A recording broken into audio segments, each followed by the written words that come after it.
या सगळ्या वर्तमानपत्रांमध्ये एक अतिशय चिंताजनक बातमी आलेली आहे। महाराष्ट्रामध्ये आणखीन एक इन्फ्रास्ट्रक्चर प्रोजेक्ट येते। हे प्रोजेक्ट येत असताना एकीकडे त्याला प्रचंड विरोध होतोय। राजू शेट्टी जी असतील, बंटी पाटील असतील आणि स्थानिक सगळे शेतकरी, उस्मानाबाद असेल, कोल्हापूर असेल, हे सगळ्यांचा विरोध आहे त्यांची शेतीची जमीन देण्यासाठी। एका बाजूला ही भूमिका सर्वसामान्य कष्ट करणाऱ्या मराठी माणसाची असताना दुसरीकडे आणखीन एक चिंताजनक गोष्ट झालेली आहे, ही आज सगळ्या वर्तमानपत्रात आलेली आहे। ती म्हणजे फायनान्स मिनिस्ट्रीने दिलेला एक रिपोर्ट। त्या रिपोर्टमध्ये असं लिहिलेलं आहे की या सगळ्या प्रोजेक्टसाठी महाराष्ट्र सरकारने 20,000 कोटी रुपयाचं लोन घेतलेलं आहे आणि याच्या नागपूर गोवा शक्तीपीठ एक्सप्रेसवे साठी 12,000 कोटी रुपयाचा इन प्रिन्सिपल आणि 8,000 कोटी इंटरेस्ट असं याचा व्यवहार पहिल्या टप्प्यातला आहे। त्याच्यात फायनान्स मिनिस्ट्रीने ऑब्जेक्शन्स घेतलेली आहेत आणि तेवढंच नाही तर त्याच्यात 3-4 ज्या चिंताजनक गोष्टी आहेत की हा लोन घेत असताना नॉर्मली लोन हे हडकोकडून अनेक वेळा घेतलं जातं, पण महाराष्ट्र सरकार आज 6.75% लोन घेते। ह्या प्रोजेक्टसाठी 8.85 हा इंटरेस्ट रेट लावलेला आहे। ही ऑब्जेक्शन फायनान्स मिनिस्ट्रीने घेतलेला आहे। त्याचबरोबर आता जो लोन घेतलं जाईल या प्रोजेक्टसाठी, ज्याला प्रचंड महाराष्ट्रातून विरोध होतोय, हे करत असताना महाराष्ट्रातलं 22% बजेट, प्लीज नोट, 22% बजेट हे गव्हर्नमेंटचं जे बजेट आहे ते रिपेमेंट मध्ये जाईल। हे मी म्हणत नाहीये, ही फायनान्स मिनिस्ट्रीची नोट आहे जी आज पूर्ण सगळ्या वर्तमानपत्रात आलेली आहे। त्याचबरोबर आणि एक महत्वाची गोष्ट आहे की एकीकडे अनेक निधी शिक्षकांचे असेल, अनेक इन्फ्रास्ट्रक्चर दुसरे प्रोजेक्ट्स असतील, जल जीवन मिशन असेल, म्हणजे शाळा, आरोग्य, जल जीवन मिशन याची पेमेंट्स वेळेवर होत नाहीत, पगार वेळेवर होत नाहीत एकीकडे। ही एक परिस्थिती असताना दुसरीकडे आणखीन कर्जाचा बोजा वाढवायचा आणि तेवढंच नाही तर पुढचा टप्पा, मी अनेक वेळा महाराष्ट्रात याच्याबद्दल बोलले की कैलासवासी अटल बिहारी वाजपेयी साहेबांचं सरकार असताना एक FRBM ऍक्ट आला होता, जो फिस्कल मॅनेजमेंट ऍक्ट रेग्युलेटर म्हणून येतो। म्हणजे फिस्कल मॅनेजमेंट काय असतं, जेवढे पैसे येतात आणि आपण खर्च करतो त्याच्यातली गॅप किती असते त्याला फिस्कल मॅनेजमेंट म्हणतात, जे सातत्याने केंद्र सरकार आणि राज्य सरकारचं बजेट मॅनेजमेंट करत असतं। हे करत असताना असं ठरलं होतं केंद्र सरकारमध्ये, आणि हा निर्णय अटल बिहारी वाजपेयी साहेबांच्या सरकारचा आहे, जे बीजेपीचंच सरकार होतं, की हे फिस्कल मॅनेजमेंट हे 3 ते 4% पुढे मागे राहता कामा नये।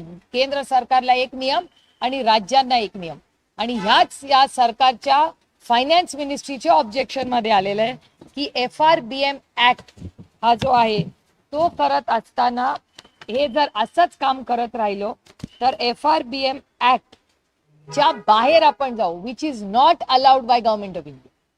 त्यामुळे माझा प्रश्न असा आहे या महाराष्ट्राच्या सरकारला, आणि त्यांनी आणखीन एक ऑब्झर्वेशन सांगितलंय की MSRDC यांच्यासाठी जे लोन आता एक 24,000 कोटी रुपयाचं, लाख कोटी रुपयाचं एक लोन घेतलं जात आहे, ज्याला सरकार गॅरंटी होते।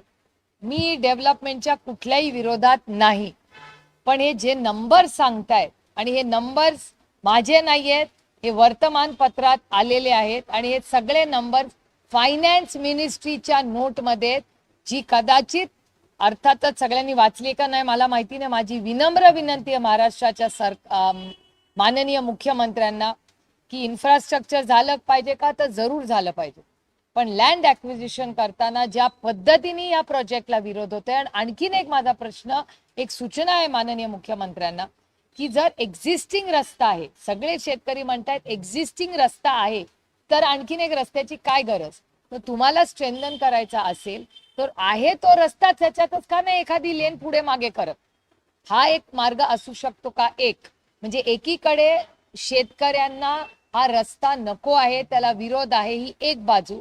आणि दुसरी बाजू जे फायनान्स मंत्रालय म्हणते महाराष्ट्र सरकारचं की हा प्रोजेक्ट जर झाला तर महाराष्ट्र जे आधीच आर्थिक अडचणीत आहे तो अजून आर्थिक अडचणी येतील, ही ऑफिशियल गव्हर्नमेंट ऑफ महाराष्ट्राची अर्थ मंत्रालयाची नोट आहे. म्हणजे आर्थिक दिवाळखोरी येईल का या राज्यात, अशी एकीकडे परिस्थिती आहे असं महाराष्ट्र सरकारचं डॉक्युमेंट सांगतो आणि विरोध होतोय. मग आपण हा हट्ट का करतोय ह्या रस्त्याचा? जमीन द्यायला शेतकरी तयार नाही, खिशात पैसे नाही. मग हे लोन घेऊन कशासाठी हे करताय? राज्याची ऑलरेडी आर्थिक परिस्थिती अतिशय अडचणीत आहे, हे मी वारंवार म्हणते तुम्हाला. आणि data speaks louder than words, हा माझा कुठलाही आरोप नाही. जी वास्तव परिस्थिती आहे ही मी तुमच्या समोर मांडते आहे. त्याच्यामुळे माझी विनम्र विनंती आहे महाराष्ट्र सरकारला की या प्रोजेक्टचा पुन्हा एकदा विचार करावा. त्याचबरोबर फिस्कल मॅनेजमेंट याचा गांभीर्याने विचार करावा आणि जे पैशाचा जे MSRDC लाही ऑब्जेक्शन्स फायनान्स डिपार्टमेंटने घेतलेले त्याचाही अतिशय गांभीर्याने विचार करा. इलेक्शन्स येतील आणि जातील, पण एकदा आर्थिक घडी जी महाराष्ट्राची आहे ती जर विस्कळीत झाली तर आपल्याला रिकव्हर करायला दशकं लागतील. आणि त्याचबरोबर त्याच्यात नुकसान कष्ट करणाऱ्या मराठी माणसाचं होणार आहे. त्याचा अतिशय गांभीर्याने विचार महाराष्ट्र सरकारने केला पाहिजे.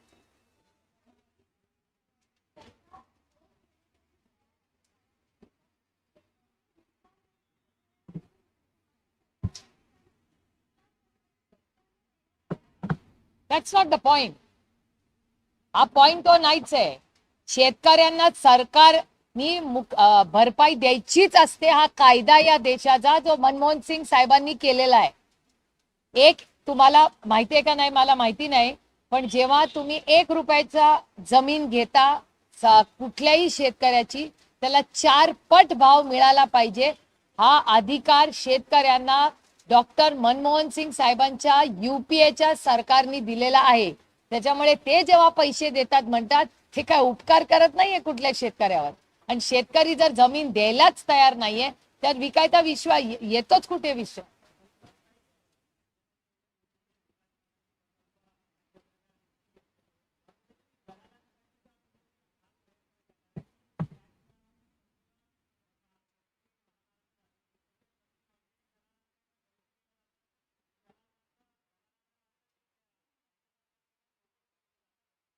माझं म्हणणं आहे की याचा डेटा असावा.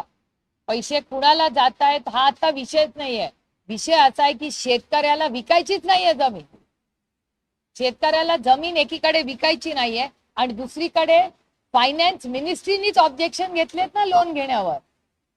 त्याच्यामुळे खिशात पैसे नाही असं मी म्हणत नाहीये, सरकारचा फायनान्स मिनिस्ट्री म्हणते आणि त्यांनी सिरियस ऑब्जेक्शन केलेले आहेत. त्याच्यामुळे हा आर्थिकच इम्बॅलन्स आहे सगळ्या राज्यात आणि प्रचंड लोन महाराष्ट्रावर आहे. आणि 22% तुमचं बजेट जर फक्त इंटरेस्ट भरण्यातच जाणार असेल तर राज्याचा प्रोग्रेस पुढे कसा होणार? प्रवास राज्यात प्रगती कशी होणार? शिक्षण आरोग्य याच्यावर पैसेच नाही सरकारकडे असं सरकारचा डेटा सांगतो.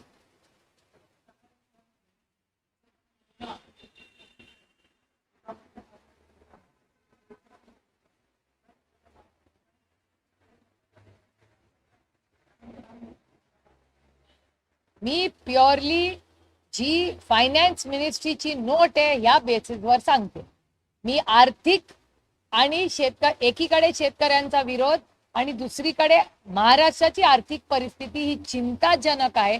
आणि मी म्हणत नाहीये, मी कुठलेही आरोप या सरकारवर करत नाही. मी फॅक्च्युअल ज्या गोष्टी आहे जी नोट फायनान्स डिपार्टमेंटनी सर्क्युलेट केली आहे ती मी तुम्हाला दाखवते आणि सांगते, जी आजच्या वर्तमानपत्रात आलेली आहे.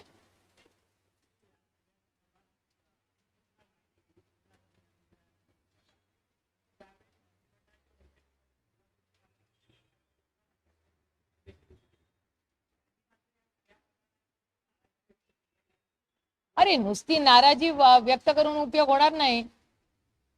मी आबिटकरांना फोन करणार आहे. पालकमंत्री आहेत ते कोल्हापूरचे. आमच्या अपेक्षा आहेत. कोल्हापूर माझ्या वडिलांचा आजोळ आहे. मी दरवर्षी कोल्हापूरला जाते. विसरून झाला, हे शाहू महाराजांचा महाराष्ट्र आणि कोल्हापूर आहे. ती अंबाबाई कोल्हापूरची आहे. तिथले जर शेतकऱ्यांवर असा अन्याय होत असेल आणि आम्ही बोलणार नसतो, तर माझी आबिटकरांना विनम्र विनंती आहे की तुम्ही पालकमंत्री आहात, पालक. त्याच्यामुळे माझी त्यांच्याकडून खूप अपेक्षा आहेत की ते न्याय देतील महाराष्ट्रात.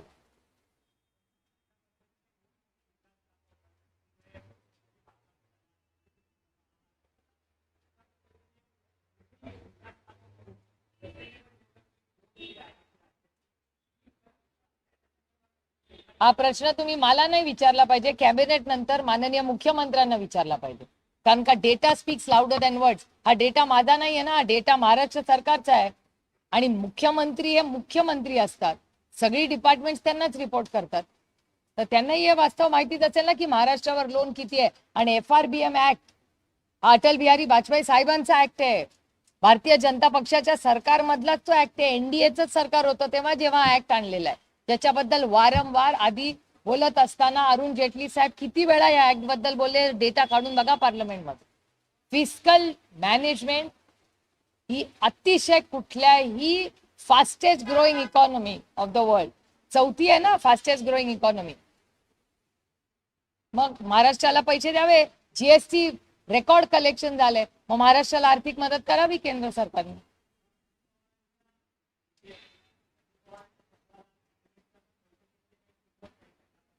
हे मला कुणाच्या शब्दाला वगैरे मला माहिती नाही. जी बातमी आज महाराष्ट्र आली आहे, मला काही फरक पडत नाही कुठलं डिपार्टमेंट आणि काय. मला आर्थिक महाराष्ट्राची परिस्थिती अडचणीत आहे ह्याला जास्त महत्व देतं. सरकार कुणाचं आहे काय कोई मायने नाही रखता. आमचं सरकार असतं तरी माझं मत हेच असतं, कारण का हा देश कुणाच्या मनमर्जीने चालत नाही, तो संविधानानेच चालतो आणि नियम कायद्यानेच चालतो. FRBM ऍक्ट हा कोणी आणला? हा FRBM ऍक्ट हा अटल बिहारी वाजपेयी साहेबांनी आणला आणि त्याला मनमोहन सिंग साहेबांनी स्ट्रेंथन केलं, त्याला आणि ताकद दिली. मग असं काय चाललंय हे मी दिल्लीमध्ये पण रेस करणार आहे हा इश्यू पार्लमेंटमध्ये. कारण का मला निर्मलाजींना पण सांगावं लागेल की निर्मलाजी देखो हमारे राज्य में क्या हो रहा है. कारण काय तुम्हाला आता आनंद होईल, पण 2-4 वर्षांनी जर दिवाळखोरी राज्याची निघाली तर कोण जबाबदारी घेणार?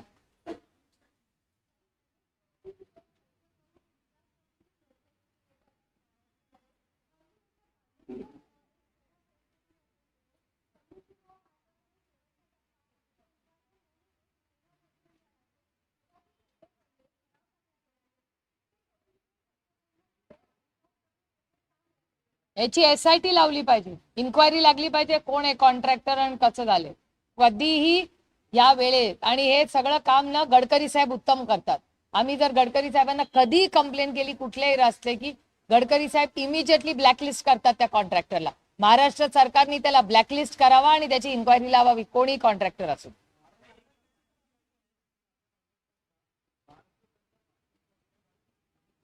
मी सांगते गडकरी साहेब कुठलाही खासदार पक्ष बघत नाहीत काय. गडकरी साहेब महाराष्ट्राचा नुसता नाही, देशातल्या कुठल्याही खासदाराला विचारा, कोणीही कंप्लेंट केली त्यांना एव्हिडन्स दिला तर गडकरी साहेब तातडीने ऍक्शन घेतात.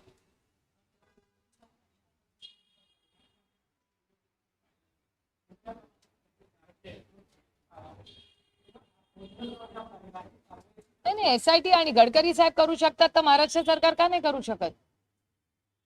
गडकरी साहेबांच्या जी कामाची पद्धत आहे ती महाराष्ट्र सरकारने दाखवावी हिम्मत करायची. आणि ज्यांनी महाराष्ट्र सरकारला फसवलंय, आपण टॅक्स भरतो ना सगळे, मग का नाही हे जर आपण टॅक्स भरून तिथून जातो तर रस्त्याची आपल्याला तेवढी क्वालिटी मिळालीच पाहिजे.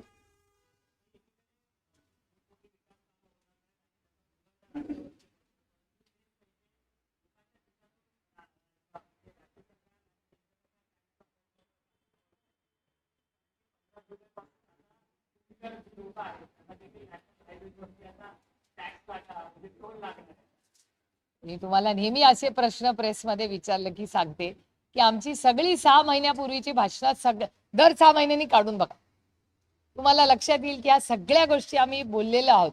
आणि मला आश्चर्य वाटतंय की गरीबाला का पैसे लावताय. रेकॉर्ड GST कलेक्शन या सरकारने केलेलं आहे देशामध्ये. त्याचबरोबर चौथी fastest growing economy in the world. जर एवढं चांगलं देशात चाललंय तर कशाला मग गरीबाला टॅक्स लावताय?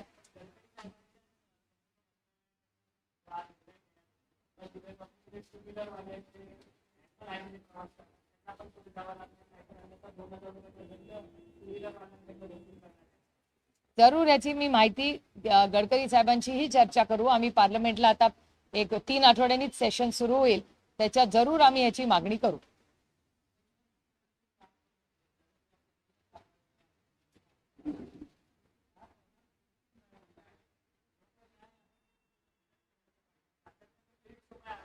नाही, मला असं वाटतं की मुश्रीफ साहेबांची जी इन्क्वायरी झाली त्यांना जर आज क्लीन शीट मिळाली असेल तर थोडंसं रिवाइंड करूया आपण.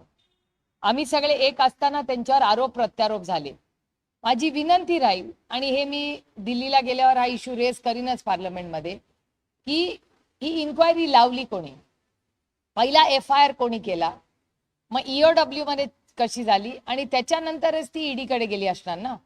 आणि ज्या ईडीच्या लोकांनी मग त्यांच्यावर धाडी टाकल्या, कोणी आरोप केले, या सगळ्याची पारदर्शकपणे इन्क्वायरी झाली पाहिजे फ्रॉम स्टार्ट टू फिनिश. म्हणजे सुरुवात कुठून झाली आणि कुठपर्यंत आलं, या सगळ्याचा एक ट्रॅक ठेवला पाहिजे. की आरोप कोणी केले त्याचं उत्तर ज्यांनी आरोप केले त्याला द्यावं लागेल. त्यांच्यावर FIR कोणी केला, त्यांच्या EOWनी केस कोणी केली, त्याच्यानंतर ईडी पर्यंत कोणी नेलं, हे सगळं जे कोणी नेलं, जर त्यांच्याकडे एव्हिडन्स नव्हता तर मग या केसेस झाल्याच कशा? मग खोट्या केसेस केल्या का त्यांच्यावर? जर खोट्या केसेस करून हे लोकांना हॅरेसमेंट करणार असेल, आणि माझं म्हणणं आहे ज्यांनी केसेस केल्या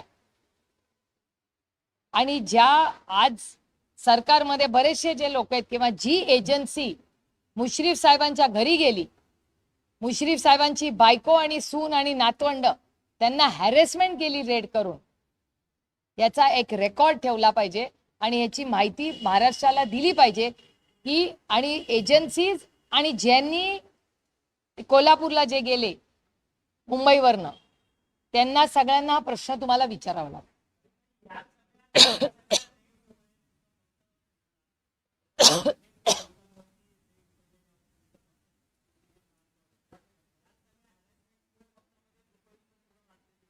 मला असं वाटतं हे सगळ्यांना माहिती आहे ना. आता झाली त्याला 2.5 वर्ष, किती वेळा तेच तेच काढून राहायचं. ईडीमुळे कोणी काय केलं या राज्यात आणि देशात हे सगळ्यांना माहिती आहे. जुनं तेच तेच बोलून काय उपयोग, नो पॉइंट. आणि कसं आहे, ज्यांनी केलं त्याला तर माहिती आहे ना त्यांनी काय केलं. रोज आरोप प्रत्यारोप करून काय होणार आहे? 2.5 वर्षापूर्वी ज्यांनी त्यांच्यावर आरोप केले, त्यांच्यावर धाडी टाकल्या, आज ते कुठे आहेत काय? तर लोक फार हुशार असतात हो. आणि मी तुम्हाला सांगू, शेवटी जग काय म्हणते ना, आपल्याला आपला अंतरात्मा काय म्हणतो ह्याला पण जास्त महत्व असतं. त्यांच्या अंतरात्माला पटवत असेल, त्यांच्या कॉन्शियसला पटत असेल, त्यांच्या सत्य विवेक बुद्धीला पटत असेल हे वागणं, शुभेच्छा आहेत. मला नाही ते पटत. कारण का सुप्रिया सुले की सबसे बड़ी ताकत उसकी ईमानदारी. जे कॉम्प्रोमाइज असतात त्यांना काय सांग, क्या फरक पडतो. और समय में बहुत बड़ी ताकत होती है. अजून तरी वाटत नाही. ते स्वतः, मी स्वतःबद्दल बोलते, पक्षाबद्दल नाही बोलत. ते स्वतः मी म्हणते, I don't think is compromise. I hope is not. I hope is not. कारण का माझ्या राज्यावर प्रेम आहे म्हणून. आणि मला असं कधीच वाटणार आहे की माझ्या राज्याचा मुख्यमंत्री कॉम्प्रोमाइज असावा.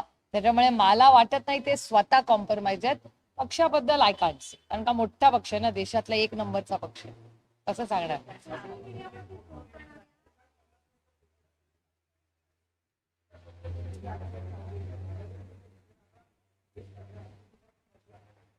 अहो, आता 2.5 वर्षापूर्वी ईडी लावून आमचा पक्ष फोडला, त्याच्यावर मी काही बोलत नाही. आता 50 वर्षाचं काढून कशाला बघताय? हो गया, गलती हो गई. राहुल गांधी म्हणाले, काँग्रेस पार्टी म्हणाली गलत हो गया decision. Let's get on with our live यार.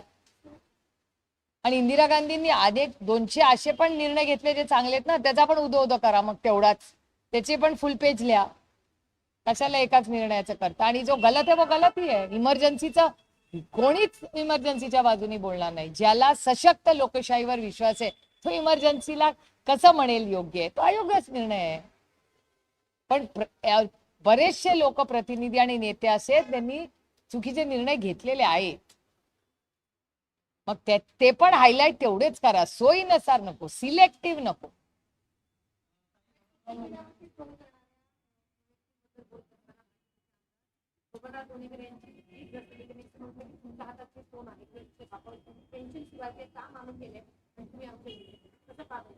प्रचंड सत्ता आणि प्रचंड पैसे ह्या जेव्हा गोष्टी होतात ना, तेव्हा अशा गोष्टी होत राहतात. कारण का त्यांना असं वाटतं दे आर इनविन्सिबल. एक इंग्लिशमध्ये खूप चांगला शब्द आहे ह्युब्रस. हे तिथे पोचलेले आहेत सगळे.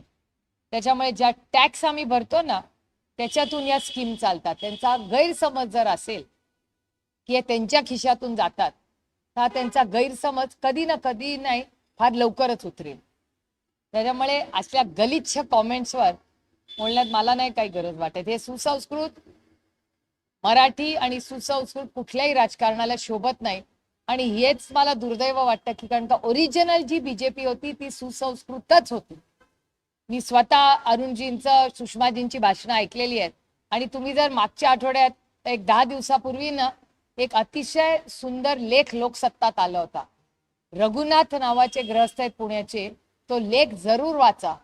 आणि भारतीय जनता पक्ष ओरिजिनल काय होती आणि आज काय झालंय याचं अतिशय पारदर्शकपणे तो लेख वाचण्यासारखा आहे. आणि तो फक्त त्यांना नाही, आम्हाला सगळ्यांना जे राजकारणात त्यांना वाचण्यासारखा आहे. कारण का कधी कधी या चुका आमच्याकडूनही झाल्याही असतील किंवा पुढच्या होणार नाही याच्यासाठी. मग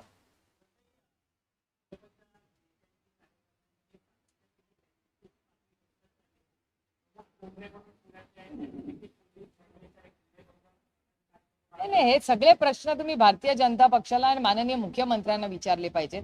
कारण का जरी मी विरोधक असले तरी मी भारतीय जनता पक्षाला अनेक दशक बघते. तो एक सुसंस्कृत पक्ष होता आणि त्याची गंमत एक झालेली आहे त्या पक्षामध्ये.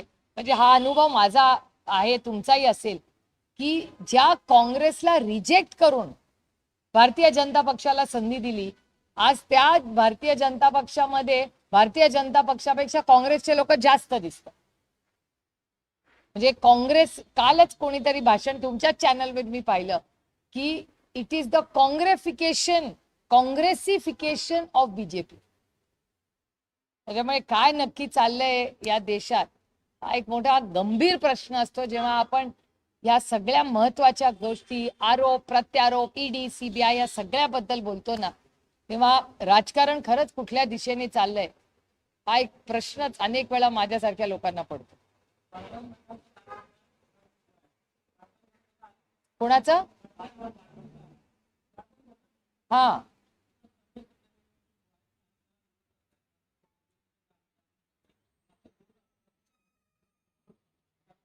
मला असं वाटतं त्याच्याबद्दल माननीय मुख्यमंत्र्यांनी इंटरव्हेन्शन केलं पाहिजे. कारण का लँड ॲक्विजिशनचा इश्यू आहे, मग वाधवान बंदर असू दे किंवा शक्तीपीठ मार्गाचा असू दे, या सगळ्यामध्ये माननीय मुख्यमंत्र्यांनी इंटरव्हेन्शन करून स्थानिक लोकांशी चर्चा केली पाहिजे.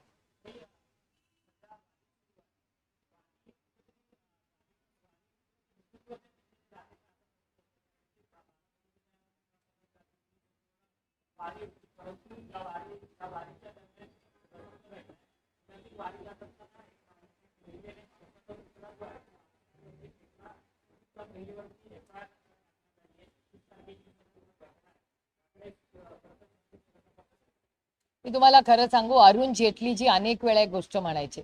अरुणजी नेहमी म्हणायचे मीडियानी दाखवणं काही गोष्टी बंद करावं, म्हणजे असले उद्योग बंद होईल आणि बोलणंही बंद होईल. हे अरुण जेटली साहेबांचे शब्द मला अनेक वेळा आठवतात की अनेक काही गोष्टी असतात. हे बघा, वारी आमच्यासाठी आणि आमचा पांडुरंग हे आमच्यासाठी आमचं श्रद्धेचं स्थान. तिथला तो कष्ट करणारा वारकरी आहे, तो खूप निष्ठेने पांडुरंगाची सेवा, काळ्या मातीशी इमान म्हणून तो चालतो. त्याला सुखाने गुना गोविंदाने जाऊ द्या ना तिकडे. प्रत्येक ठिकाणी कॉन्ट्रोवर्सी कशासाठी? ही आमच्या श्रद्धेचं स्थान आहे. ओके, हा हा.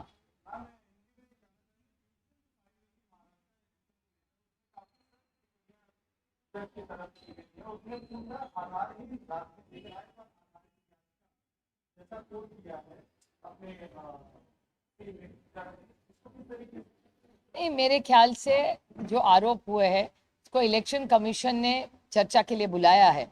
मेरे ख्याल से अगर चर्चा हुई तो अच्छी बात है, दूध का दूध और पानी का पानी, एक बारी इश्यू खत्म हो जाएगा। फिर जिस भी तरह we have to take it to its logical conclusion.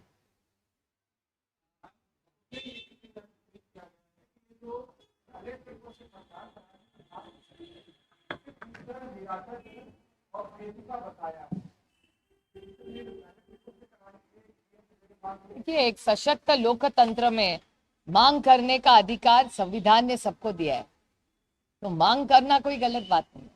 तो जो भी मांग करे ठीक है, मांग मांग करने की अधिकार है, रिजेक्ट करने का भी अधिकार है, दोनों अधिकारी है ना। और वो एक सशक्त लोकतंत्र में दोनों साइड का अधिकार।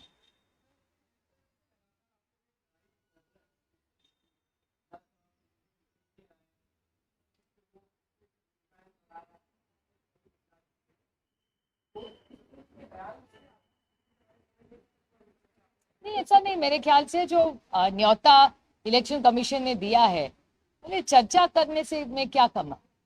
ठीक है, एक ऑर्डर जरूर आया है, लेकिन मेरे ख्याल से चर्चा तो होनी चाहिए। अगर इलेक्शन कमीशन ने बुलाया है तो जाके चर्चा करनी चाहिए।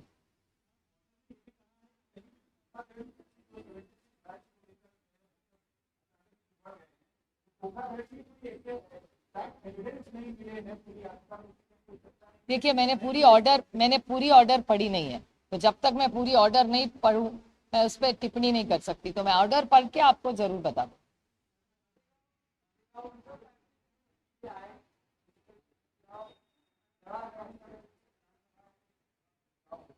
नहीं,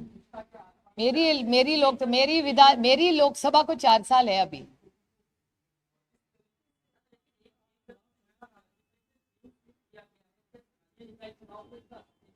मुझे नहीं पता, मैं कभी सरकार के इलेक्शंस में कुछ नहीं देखती। मैं लोकसभा लड़ती हूँ, तो मुझे बहुत सरकार के इलेक्शंस हम पार्टी की तरफ से नहीं लड़ते, और मैं ज्यादा टाइम भी नहीं देती। मैं 19 साल से सांसद हूँ बारामती लोकसभा के जो निर्वाचन क्षेत्र के लोगों के आशीर्वाद से। और मैं लोकसभा पार्टी की तरफ से और आघाड़ी की तरफ से लड़ती हूँ। मैं सरकार में ज्यादा ध्यान नहीं देती, क्योंकि वो सरकार ये पॉलिटिकल नहीं होता, वो एक लोकल लीडर्स का इलेक्शन होता है, वो कार्यकर्ताओं का इलेक्शन। लोकतंत्र में जिसको जो मर्जी कर सकते हैं, आप भी कर लड़ सकते हैं, कौन सी बड़ी बात है। ठीक है, चलते हैं। बहुत इस देश में बहुत सारे इलेक्शन रोज चलते रहते हैं। सबको जब अगर ऐसे बधाई देते रहे तो काम कब करेंगे, आपकी लाइफ में बदलाव कब लाएंगे।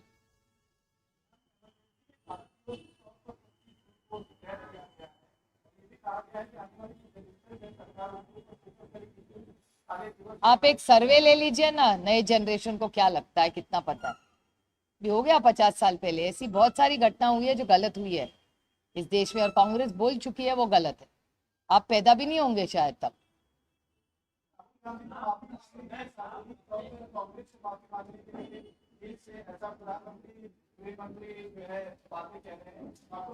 ठीक है, अरे लोग कहते रहते हैं, हर चीज पे रिएक्शन देना कोई जरूरी है। It's not about defining what the constitution says, I say अलग कैसे बोल सकते हैं। जो कॉन्स्टिट्यूशन में है वही है ना, वो मेरा थोड़ी कुछ और हो सकता है।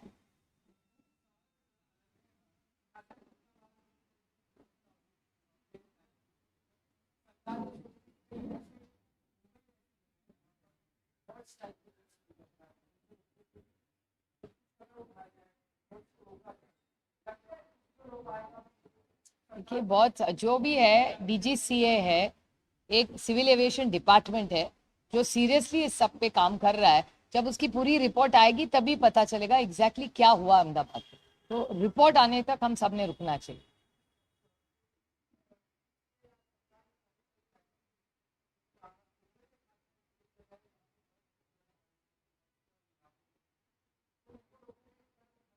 नहीं, मेरे ख्याल से let the civil aviation department take this decision. मैं थोड़ी एक्सपर्ट हूँ उसकी, तो हर चीज में बोलना तो जरूरी नहीं होता।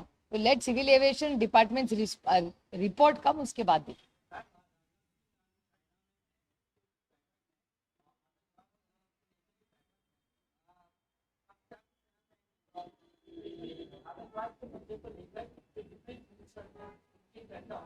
होनी ही चाहिए ना, that is what international dialogue is all about. चर्चा तो होनी ही चाहिए ना।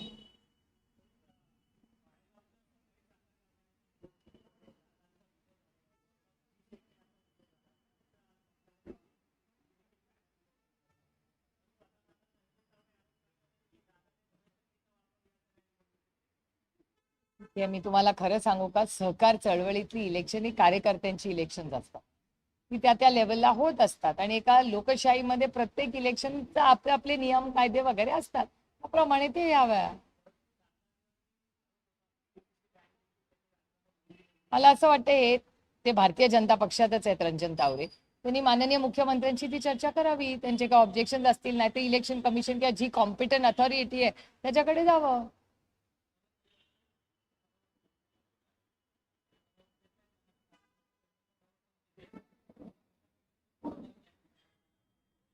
मला असं वाटतं सगळे प्रश्न तुम्ही माननीय मुख्यमंत्र्यांना विचारले पाहिजेत, कारण का त्यांचं टीम आहे, डिपार्टमेंट त्यांच्याकडे, सहकार डिपार्टमेंट त्यांच्याच आहे, all department report to CM. त्याच्यामुळे हे सगळे जे टेक्निकल अँगल आहेत ना, हे सीएम जो कोणी मुख्यमंत्री असेल ना त्यांनी या प्रश्नाची उत्तरं दिली पाहिजेत, कारण का he is the competent authority for this, कारण का सगळी डिपार्टमेंट त्यांनाच करणार, ही हॅज टू डिसाइड की हे संविधानात बसतं की नाही, हे अयोग्य का योग्य। त्यांना अभ्यास असेलच ना त्याचा, माझ्यापेक्षा जास्त या विषयाबद्दल।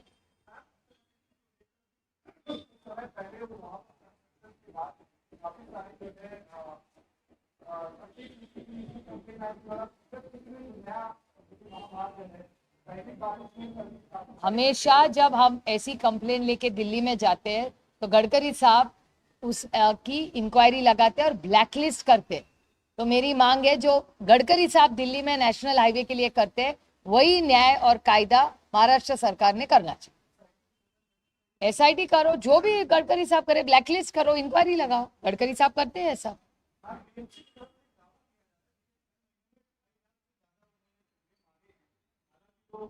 आई have no idea, no I have no idea, I have no idea.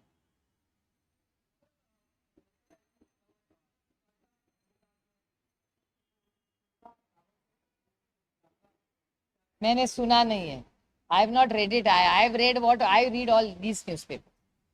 मैंने ना सुना है ना। चलो ओके।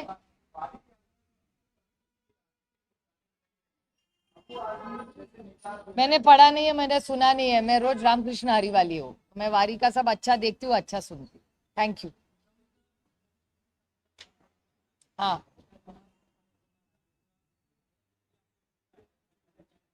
मी सही केली आहे त्याच्यावर। नाही नाही, हिंजवडीसाठी मी स्वतः माननीय मुख्यमंत्र्यांची वेळ मागितलेली आहे, कारण का महाराष्ट्र पुण्याचं जे PMRD आहे त्याचे अध्यक्ष माननीय मुख्यमंत्री आहेत।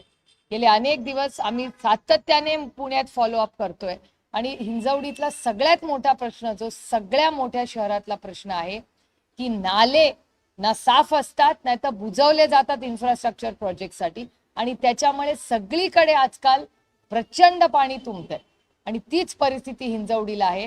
मी स्वतः PMRDA ला अनेक वेळा ह्याच्या मीटिंग्स घेतलेल्या आहेत, PMRDA इंटरव्हेन्शन करतंय असं आम्हाला सातत्याने सांगितलं जातं, पण हिंजवडीचे इन्फ्रास्ट्रक्चरचे प्रश्न संपत नाहीयेत।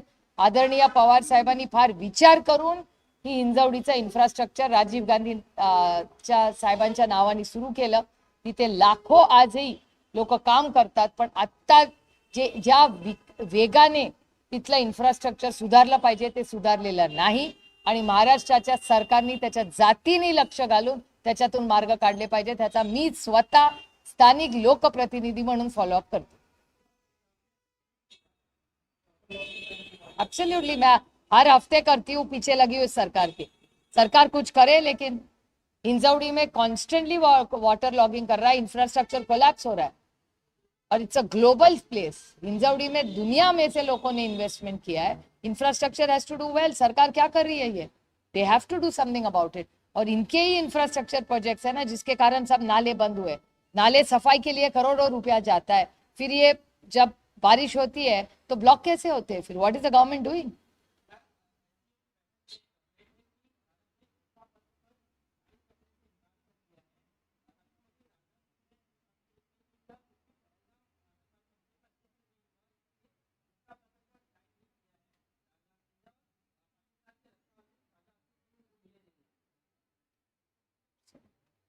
It's right thing to do ना. ये निर्णय एमईए करती है ना. MEA will take a decision. अभी पता तो चले. अभी तो मीटिंग चालू है. पूरी तो होने दो पूरी meeting. We can't react. These are very serious issues of national security. National security is not breaking news. These are very serious issues.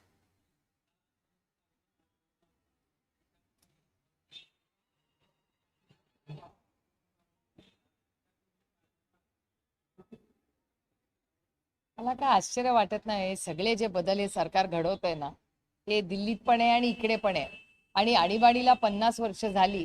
तो चुकीचा निर्णय होता हे काँग्रेस पक्षही मान्य करतं. त्याच्यामुळे त्याचा उगेच करण्यापेक्षा महागाई, बेरोजगारी, होणारा भ्रष्टाचार, अडचणीत आलेल्या शेतकरी ह्याच्यावर जास्त लक्ष या सरकारने दिलं पाहिजे. इतिहासात कमी रमा, वास्तवतेत जगा.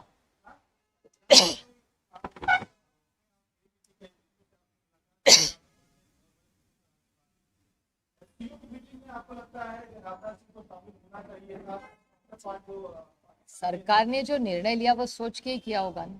Late us wait. These are issues of national interest, national security. तो इसमें थोड़ा सा स्लो कमेंट सबने करने चाहिए और जिम्मेदारी से बोलना चाहिए. Thank you.